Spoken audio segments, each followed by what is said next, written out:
Excuse me, আপনাকে এখানে চাকরি দিয়েছে কে? কেন স্যার, কি হয়েছে?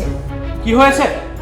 ম্যানেজার সাহেব, ম্যানেজার সাহেব, ইয়েস স্যার। ওনাকে এই অফিসে কে জব দিয়েছে? স্যার আপনি চায়না থাকাকালীন অবস্থায় যে মার্কেটিং এক্সিকিউটিভ ইন্টারভিউ ছিল, ওই ইন্টারভিউর মাধ্যমে ওনাকে নিয়োগপত্র দেওয়া হয়েছে।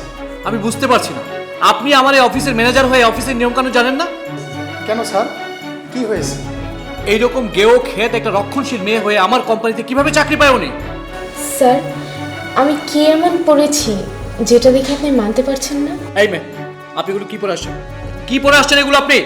কেন স্যার, আমি হিজাব পরে এসেছি তাই বলে এমন কি ক্ষতি হয়ে গেছে আপনার? আপনি তো আমার কাজ দেখবেন, আমার আউটলুক নয়। একটা মাল্টি ন্যাশনাল কর্পোরেট অফিসে আপনি হিজাব পরে আসার কথা চিন্তা করলেন কিভাবে?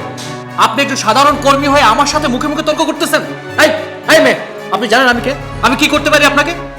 স্যার, আমি জানি আপনি এই কোম্পানির ওনার, আর আমি এটাও জানি যে আপনি চাইলেই আমাকে এই জব থেকে বের করে দিতে পারেন। আপনি যদি সেটা জেনেই থাকেন তাহলে আপনি আমার মুখে মুখে তর্ক করছেন কেন? আমি তর্ক করছি না স্যার, আমি শুধুমাত্র আমার মতামতটা জানাচ্ছি।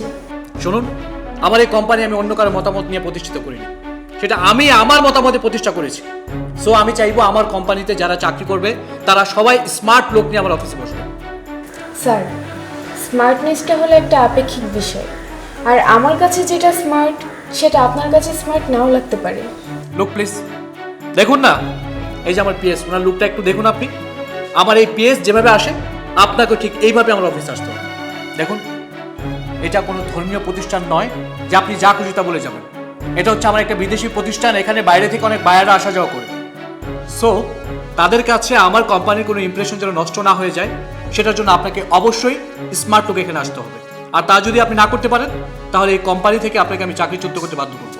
স্যার, উনি যেমন ওয়েস্টার্ন ড্রেস পরে কমফোর্ট ফিল করে, তেমন আমিও একজন মুসলিম নারী হিসেবে হিজাব পরে কমফোর্ট ফিল করি। আজ থেকে আরও 6 বছর আগে আমি একজন মার্কেটিং অফিসার হিসেবে জয়েন করেছিলাম। সেখান থেকে আমি আমার পরিশ্রম দিয়ে এখন একজন মার্কেটিং এক্সিকিউটিভ হয়েছি। আমার এই 6 বছরের কাজে কখনো কোনো দিন মনে হয়নি যে আমার হিজাব আমার প্রফেশনালাইজমে কোনো বাধা সৃষ্টি করেছে। স্যার, আমার পক্ষে এমন কোনো প্রতিষ্ঠানে কাজ করা সম্ভব নয় যেখানে একজন মুসলিম নারী হিজাব পরে আসতে পারবে না। আমি এই মুহূর্তে আপনার চাকরি থেকে ইস্তফা দিলাম। দেখুন, আসলে আমার এই কোম্পানিতে এই পর্যন্ত অনেক মানুষ চাকরি করেছে। আমার এই কোম্পানিতে টিকে থাকার জন্য, আমার কাছে ভালো থাকার জন্য, চাকরিতে প্রমোশনের জন্য অনেক সময় আমার অন্যায্য কথাকেও তারা অ্যাকসেপ্ট করেছে। সত্যি বলতে আজই প্রথম আমি দেখলাম যে আপনার মতো একজন মানুষ আমার অফিসে, যিনি হচ্ছে তার অধিকার নিয়ে সবসময় সোচ্চার। আপনার এই মন মানসিকতা আমার খুব ভালো লেগেছে। আপনি রেগুলার আমার অফিসে হিজাব পরে আসবেন, কেউ আপনাকে কোনো বাধা দিবে না। স্যার, আমার ব্যাপারটা বোঝার জন্য আপনাকে অসংখ্য ধন্যবাদ। প্লিজ আপনি বসুন, আর আপনারাও বসুন। জি স্যার।